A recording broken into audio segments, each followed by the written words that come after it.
Okay, here's just a quick review of the Poison Dreams questions. The early events of the civil rights movement, they really focused primarily on the Greensboro sit-ins in North Carolina, where Atlantic A&T college students went down and protested the segregated lunch counters in town.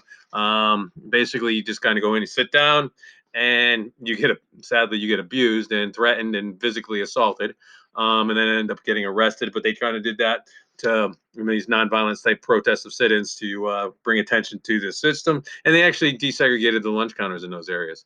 The 1960s presidential candidates were John F. Kennedy versus Richard Nixon. It was kind of like a old versus new, even though they were the same age. Old Nixon was considered old just because he was, at the time, I believe, Eisenhower was our oldest president. And so he was kind of had that association with him. Also, the first national televised debates between presidents. Domestically, there wasn't a lot of difference between them, and even the for the from basically 1948 to 1990, the main foreign policy adversary was issue was the Cold War and how they were going to deal with it, and they pretty much were the same kind of had a lot of positions. So it was more of a election about personality, and Kennedy came off as a young, um, charismatic leader. So he ended up winning the election. It was a pretty close election. When they talked about the debates, if you listen to the debates on radio, people thought Nixon won. If you watched the debates on television, people thought Kennedy won, just because of the way Kennedy projected himself on television. He wore makeup and stuff like that. Nixon didn't wear makeup. He didn't shave right before the debate, and he had a 5 o'clock shadow. Because and he didn't come off well on television. Then you also had a cultural shift in the early 1960s. Became more of a youth.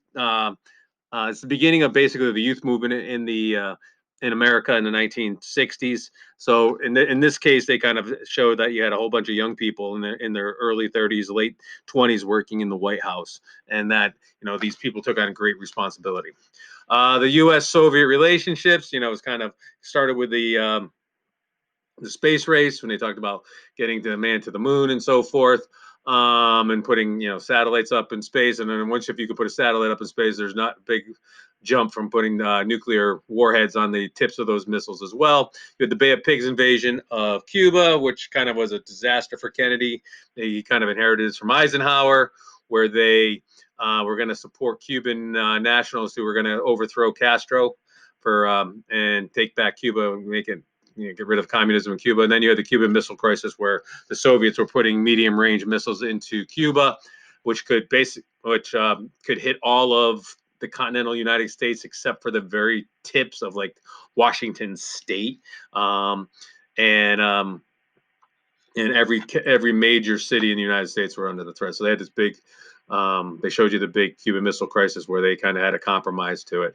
Okay, then you kind of look at race relations and civil rights movement. That's where you have the Freedom Riders that went down and to try to make sure that the interstate bus lines and the bus depots were desegregated, as the Supreme Court ruled. You had they mentioned SNCC, which is the Student Nonviolent Coordinating Committee, which was basically a bunch of young people who were going around, young college kids who were going around the South and pointing out injustices and fighting for equality down there. One of their main tactics, was um, the civil disobedience. And they talked about this in the Birmingham protest, but civil disobedience, where basically you go down there to break the law, to get arrested, and do it in large numbers, so you can bog down the local system, the local jails, the local court system, and stuff like that, and you can kind of make your point that way. The Birmingham protest that they show with and I can't remember his name now. It was Boss, the cop down there in Birmingham, Boss something or other, and I can't think of it. I'm having a brain fart right now. But they were doing nonviolent protests, where they were just doing marches and stuff like that. And they sicked them with water cannons, dogs, and this was kind of like the nation's first exposure to a national media was down there showing what was kind of going on, and it's kind of spurred the civil rights movement down there to where it ends up, and they showed the March on Washington in 1963, where Kennedy, because Kennedy was going to try to get the civil rights. Kennedy proposed the civil rights bill in 1963. So Martin Luther King went to Washington in that summer and to try to push Congress into signing it because they were being reluctant to sign it.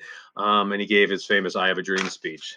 Then you had the Kennedy policy initiatives. The really one that they talk about is the Peace Corps, where we sent Americans around to developing nations, and for a couple of different things. One, to kind of provide them, whether it's fresh water, build schools, and so forth, but also, it's to stop the spread of communism, which might be, put its head down there. And then they showed the early days of Vietnam, where Kennedy, where it wasn't so much we had major combat troops there yet. That didn't happen until 1964 under Johnson. But you had, he created the Green Berets, and they were acting as military advisors over there, training the South Vietnamese Army and other local groups to fight the Viet Cong, which was the insurgent groups. These were North Vietnamese communists who would infiltrate and act as terrorists, basically, in South Vietnam. But they were more like a Taliban kind of a terrorist group, as opposed to the Hezbollah or something like that, where you have these small little cells that blow up. These were much more of a combat terrorist group, like the Taliban. And then they also talk about, where they had the they mentioned about Vietnam being a youth war, and they didn't mention this stat, but the average age of a Vietnam soldier was 19 years 8 months, which is the youngest we've ever had in combat. So you have that. The last 4 minutes was the death of President Kennedy, where he went down to Texas and he was shot by Lee Harvey Oswald. And the reason in Texas, that Dallas wasn't a planned stop. They just wanted to shore up Texas, and because that was the home state of Lyndon Johnson. But they were just down there to kind of make it a quick little visit. He was only supposed to be there for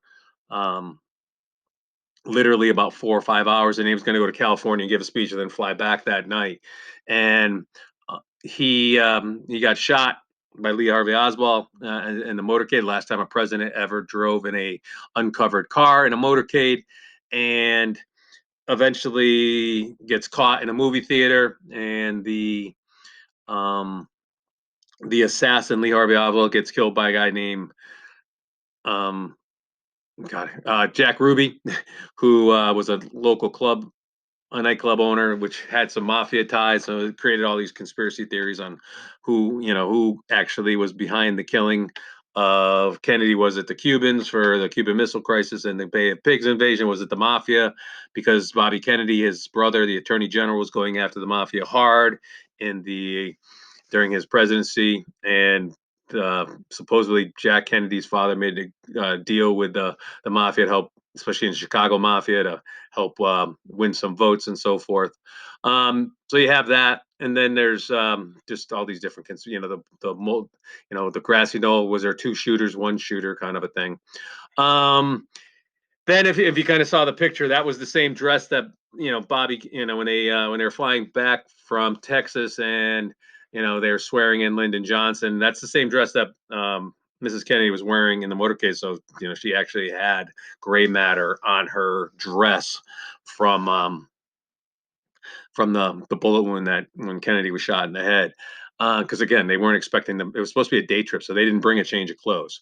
So you have that, and it's the first time since in a couple of generations that a president had been assassinated. The last president was assassinated was McKinley in 1901. So, and he was just this young virile guy, even though he used to wear crutches and everything else because he had a bad back problem that he received during World War II, when his PT boat got crushed by a Japanese destroyer, but and he got injured.